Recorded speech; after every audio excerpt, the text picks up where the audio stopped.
Turma do propósito, e aí, meu irmão, chegamos ao final do livro de Jonas, Jonas capítulo 4, com um desfecho inesperado. Aqui, o profeta simplesmente fica indignado porque a sua pregação havia causado uma conversão generalizada, um quebrantamento generalizado. E ao invés de dizer assim, Senhor, muito obrigado, porque o Senhor me usou como teu instrumento, valeu a pena te obedecer, valeu a pena, Senhor, porque eu caminhei pensando que ia ser morto e sair daqui hoje como um pregador reconhecido, porque as pessoas entenderam, ouviram a tua voz e agora a Síria mudou. Não. Ele faz uma oração assim, Senhor, por isso que eu queria ter morrido, é por isso que eu não queria ter obedecido, é por isso que eu fugi para Tarsis, que ficava longe para Chuchu, ficava lá na Espanha. É por isso que eu não queria ter vindo, porque o Senhor, eu sei quem o Senhor é misericordioso, o Senhor é bondoso, o Senhor muda de ideia em relação aos juízos que o Senhor quer derramar. Me mata agora, é melhor morrer do que viver. Jonas estava envergonhado por ter pregado para os seus inimigos e ter levado-os a um arrependimento. Preste atenção, meu irmão. Muitas vezes nós temos coração assim. E Jonas, como não é bobo nem nada, ele naquela esperança de que Deus ainda mudasse de ideia novamente e mandasse fogo em Nínive, ele sai dali, porque afinal de contas ele queria fogo para os inimigos, mas para ele não. Imagina que Deus destruísse Nínive como Sodoma e Gomorra. Ele sai dali, monta uma tenda e fica observando de longe o que aconteceria com aquela cidade. Aí Deus dá uma experiência para Jonas. Deus faz crescer uma planta, não sabíamos qual planta é essa, era uma planta de rama, vamos colocar então que foi um chuchu. Cresceu ali um chuchu e cobriu a cabeça de Jonas, que provavelmente era um pouca telha como eu. E quando a gente tem pouco cabelo, irmãos, o sol castiga. E o sol estava castigando Jonas, e quando veio aquela plantinha sobre a cabecinha dele, ele muito se alegrou. Interessante. A única alegria registrada no livro é por motivo pessoal. Jonas é um missionário com um coração extremamente egoísta. Ele não consegue se alegrar com o que Deus faz na vida dos outros, mas só pensa em si mesmo. Só pensa naquilo que ele quer. Ele não quer ir, ele quer desobedecer e por aí vai. Mas o Senhor, meu irmão, ele vai dar uma lição que não sei se, porque termina em aberto, como uma decisão que cada um de nós tem que tomar. Porque ele prova Jonas. Aquela planta no outro dia é atacada por um verme e ela seca e Jonas fica indignado e mais uma vez ele pede para Deus a morte. E aí Deus pergunta para eles, é razoável essa sua atitude, essa tua ira por causa da planta, Jonas?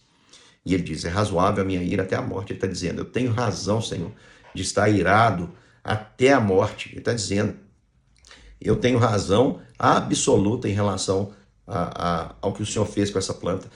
Ele está dizendo para Deus, o Senhor não deveria ter matado essa planta. O Senhor não podia ter feito isso com essa planta. O Senhor... Aí Deus vem e fala, você tem compaixão de uma planta que não custou trabalho nenhum para você, o qual você não fez crescer. E não hei de ter eu compaixão da grande cidade de Nínive, que há 120 mil pessoas que não sabem discernir entre a mão direita e a mão esquerda. Porque muitas vezes nós olhamos para as nações e julgamos, mas você já foi lá pregar para ela, para que ela conheça a verdade? Você já fez algo para que essa nação tenha a possibilidade de discernir a vida que eles estão vivendo? Você já foi lá e pregou sobre o caminho, a verdade e a vida? O Senhor está dizendo, eu não vou ter misericórdia desses que não sabem discernir entre a mão direita e a mão esquerda e também de muitos animais. Olha só, meu irmão, o livro termina em aberto uma pergunta para Jonas, que é para a igreja de todas as épocas. Nós, meus irmãos, estamos muitas vezes indignados com o que Deus faz e afeta a nossa vida pessoal. Apenas isso. Nós muitas vezes estamos guiando a nossa vida apenas pensando naquilo que temos e que não nos custou trabalho. E estamos sempre com esse diálogo com o Senhor. Senhor, por que o Senhor permitiu que o motor do meu carro estragasse? Senhor, por que o Senhor permitiu que a minha casa desse uma infiltração? A nossa vida com Deus, irmãos, não tem sido vivida a partir da agenda do reino, mas a partir da minha agenda e da sua agenda. Ai, Senhor, por que eu não tenho o emprego que eu quero? Você é um ser extremamente egoísta, muitas vezes. Qual é a preocupação que você tem tido, meu irmão, com as outras nações? Porque muitas vezes você se alegra com aquilo que o coração de Deus não se alegra. E não se alegra com aquilo que o coração de Deus se alegra. E o coração de Deus se alegra em ter o seu nome conhecido e proclamado em todos os povos. E eu quero fazer para você uma pergunta para a gente fechar. O que você tem feito pelo mundo? Eu sempre deixo esse globinho aqui com um propósito.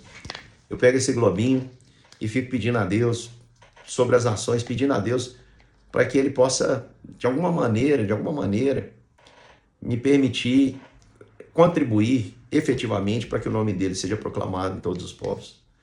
E com imensa vergonha, meu irmão, quero dizer para você que nós temos falhado. Mais de 2000 anos se passaram.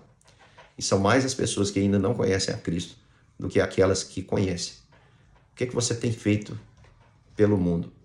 Qual é a contribuição que você tem deixado com a sua vida? Ou você está preocupado apenas com as plantinhas? Que Deus te abençoe, meu irmão. Fica aqui essa meditação. Vá seguindo a leitura em dia.